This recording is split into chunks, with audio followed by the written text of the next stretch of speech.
What's up guys, I'm Phoenix Master 1 and welcome back for some more Fire Emblem Heroes, and today I'm going to be taking a look at Masquerade Eldigan or Dancer Eldigan, and in this video I'm going to be giving you guys my review and also a lot of builds and if you should spend grails on him or not. So with that said, let us begin. One last dance. Eldigan is a Lance Flyer dancer and he's quite unique because he's the second free-to-play flying dancer that we have got after Peony, and he's the only Lance Flyer dancer that we have in the game. And being a flying dancer is pretty good because you have really amazing mobility and you can use the flyer exclusive skills to support your allies. Looking at his stat spread, he has got a pretty high attack stat of 38 but also a super boon in it and pretty high defense along with really good HP for a dancer. He is extremely slow and he is gonna get destroyed by any kind of magic, but honestly this kind of stat line is really good for his weapon and also for functioning in Aether Raid's defense for avoiding isolation from both Milla and Brattle Fiorm, as you will see later on. His weapon is Curtly Candle Plus, which is a 14 might lance, and at start of combat if he's above half health then he gets plus 5 attack and plus 5 defense during the combat. And if the foe can make a follow-up attack, it reduces the damage from foe's first hit by 50%. So it's kind of like Guard Bearing, giving that kind of damage reduction, along with giving him more attack and defense, which are two of his main stats. And this kind of weapon is really good on Eldigan because he's quite slow, so he's gonna get doubled a lot. And other than this lance, his overall base kit is quite underwhelming. Caldera Dance isn't really all that good. You know, Wings of Mercy is always going to be much better for dancers, and defense opening is not really all that impressive either. So as I said, he is the only Lance Flyer dancer in the game, so his close comparison could be Dancer Berkut. So he's essentially a flying Dancer Berkut because they have pretty much the same BST, they have same kind of attack and defense. However, Berkut does have more resistance, and with a bit more investment, Berkut can take magical hits better. But Eldigan has got more HP, which can be really important to prevent isolation from Brattle Fiorm, and that is more valuable in my opinion as a stat for a dancer than having extra resistance. So that's his main comparison really. Both of them have their pros and cons. Eldigan being a flying unit means that he can utilize all of the flying skills like ground orders and aerobatics and stuff like that. Meanwhile, Berkut can use stuff like infantry pelts, and Eldigan is just going to be having a much better mobility.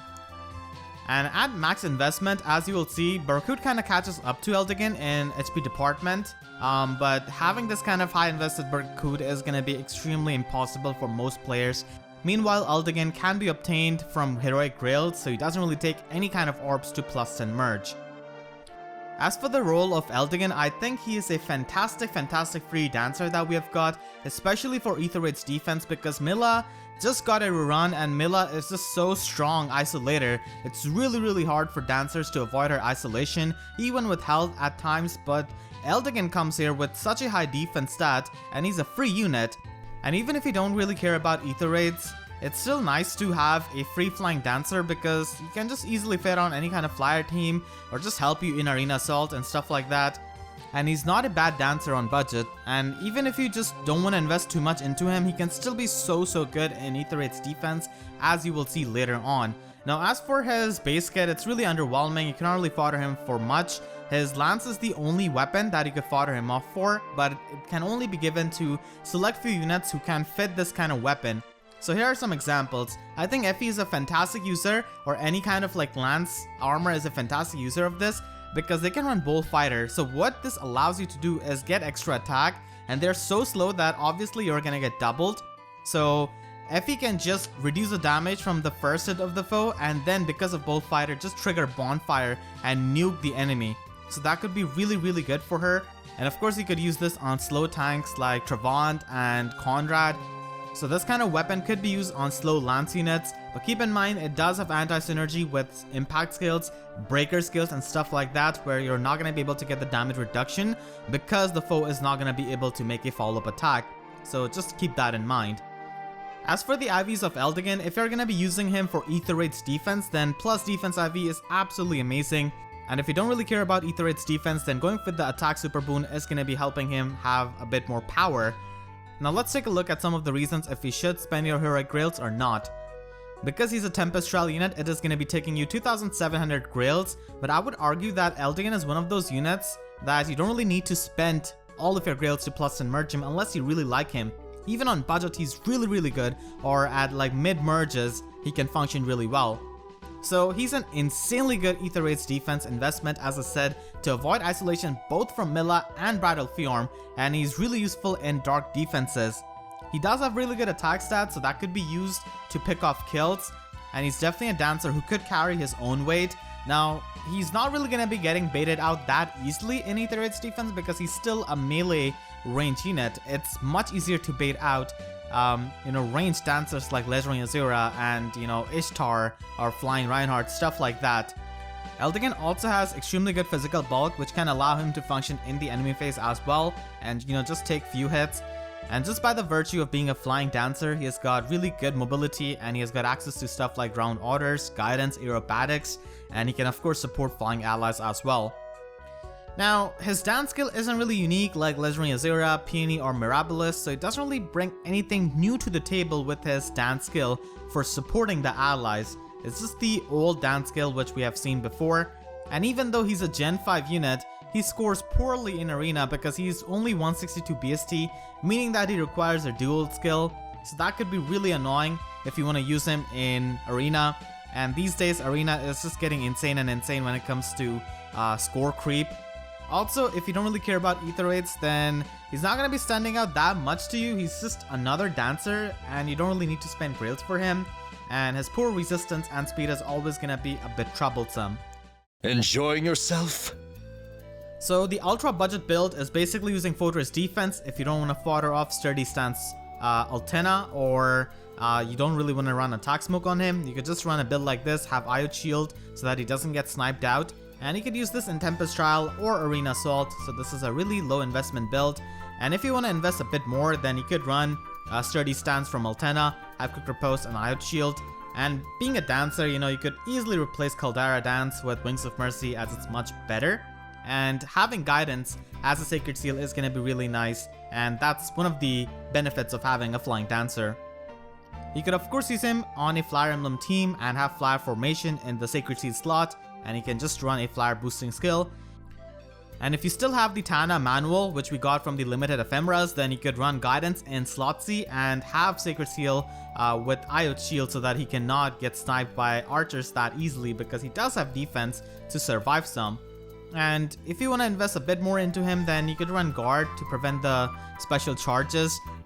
And now let's move on to more investment. So if you want to invest into him heavily, then you could just run Steady Stance 4 and have IO Shield Sacred Seal, and he is just going to be so stocky when it comes to physical bulk. You could also run this kind of cool build with Bracing Stance and Deflect Magic 3. So what this allows you to do is reduce the damage of first hit by 50%, and then reduce the damage of the second hit of a magical attack by 80% because of Deflect Magic. He doesn't really have any kind of distant counter skill, so he's always going to be getting Deflect Magic, and this could be really helpful to make him tanky and to, make him survive magical attacks. So this kind of build could be done, and Bracing Stance is amazing because it gives you bulk for both stats and also gives you the guard effect, so the enemies are not going to be able to charge up their specials. What you could do is also run Guard Bearing and stack it up with Courtly Candle Plus. Now many people have this misconception that having 50% damage reduction from his weapon and Guard Bearing is going to be resulting into 100% damage reduction, but that's not really how it works. Damage reduction is multiplicative, so it's going to be 75% damage reduction with both of these skills, which is still really good. And you could run something like Sturdy Stance 3, and whenever attack defense rain comes out, it's going to be a really good skill for Eldigan. So Guard Bearing is useful, and you could run Quick Riposte in Sacred Seal, but you're going to be losing out on IO Shield Sacred Seal. And honestly, you could combine both of the Guard Bearing and Deflect Magic builds to just give him like a lot of survivability, but at that point, he's going to be missing out on the follow-up attacks from something like Quick Riposte. You could also run him with Flowing Lance if you have an extra Geese, because Flowing Lance just gives him lull attack defense essentially, which he does not have naturally access to, and you could combine this with attack defense rain and get a lot of in-combat debuff against the enemy, and this could be really powerful, making him super tanky and still super powerful despite running Fortress defense res. You could also use him in Ether Raid's offense on an Air Force team, which is basically a Gale Force team. So by having Wings of Mercy, Quicken Pulse, and Curtain's weapon, you're able to have his Gale Force at 2 cooldown, and then he can easily trigger it with Heavy Blade. This could also work out in lower merges actually with budget skills like Drive Attack and just Heavy Blade 3 on slot A. So that could always work out because Eldigan just has really good attack, and being a flying dancer again means that he does have better mobility than any kind of infantry dancer, but even infantry dancers on Air Force do have their own merits like providing infantry pulse support. And then finally, if you want to run him with a plus attack IV and you don't really care about Ether Raids, then going with the plus attack and Brave Lance build could be something that he could do because he could just take out enemies still despite being a dancer because of his high attack stat. Now this does come at an opportunity cost because in the player phase, he has to choose between either attacking or dancing. With the other defensive builds, he could just dance and take the hit of the enemy. And now we move on to his main niche of why he is so good as a dancer. So in Ether Raid's defense, it's really hard in the Dark Season, not only because the light mythics are so good, but we also have Milla who can provide isolation. So before we counterplay Milla, we need to know what kind of Millas we will have to face. So the tech is to use Wagasa Plus as your lance, because Wagasa Plus has chill defense built into it, and you basically have to reduce Milla's defense with chill defense from Wagasa, and then defense stack your Eldigan to prevent isolation. So what this allows you to do is that after the first turn, Milla is not going to be able to isolate your Eldigan because he has high defense, and you're going to be targeting her own defense with chill defense, so she's not going to be able to isolate you. And that is huge for your Ether Raid's defense team. So these are the common types of Milla you're going to be facing. The first one is a common one where the player has not really invested too much into her, and you could easily avoid isolation from her. The second build has got a bit more investment with some Dragon Flowers and Fortress Defense Res. And the third one has got very low merges and has Fortress Defense Res. So you need those kinds of defense stats to prevent isolation from Milla. And now we move on to the Whale Millas. So because she got a rerun and because the colorless pool was so good this time, expect to see more plus in Millas than before. So at max you need to have 60 defense to prevent isolation from the highest possible defense Milla that you could ever face, which is shown here, who can reach 67 defense with 10 Dragon Flowers and max investment. So now that we know what kind of Millas we're going to be facing, we can prepare our Eldigan. So the first build is the absolute budget build without requiring any kind of IV Mango, without any kind of expensive skills. Just +1 merge without spending any grails, and he can prevent isolation against 61 defense Milla, which is so good. And the first build doesn't even have any kind of buffs from Hell, and if you do want to run Hell, then even at low merges, he's going to be able to prevent isolation from 66 defense Milla, which is just so good. And then if you want to invest a bit more into him, then I think +4 merge is a good benchmark because you get pretty nice defense and you're able to avoid isolation from a 64 defense Milla. And if you want to invest a bit more into him, then I think +6 is enough if you don't want to plus and merge him, because you can prevent isolation from 65 defense Milla and you don't really have to spend like any more grails than that. And then the second build is just the max investment all out +10 merge. So the ideal build for him is basically Fortress Defense Res, Aerobatics, and Ground Orders. The last two skills are definitely premium, so it is definitely an expensive build. But if you save up for the Divine Codes or if you save up for the Ground Orders fodder, then this could definitely be done. And the last build is basically future-proofing my video, because I think Phantom Defense is going to be a thing at some point because Phantom Resistance is a thing already. So if Millas are going to be starting to run Phantom Defense, then we can also run Phantom Defense on our own Eldigans, and this is going to be working out fantastically with Wagasa Plus and Fortress Defense Res. So that is going to be it for this review. I hope you guys enjoyed. I'm honestly really excited about Eldigan.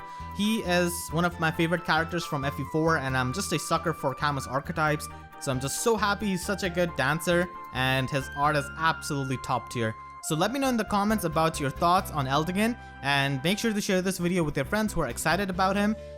I want to thank all of my YouTube members for their constant support. It really means a lot. And be sure to like and also comment. It helps me tremendously. And also subscribe and hit the notification bell, because YouTube sub boxes are about as functional as Milla's isolation on Eldigan. So that's it. I'll see you guys next time. Thank you so much for watching and have a great day.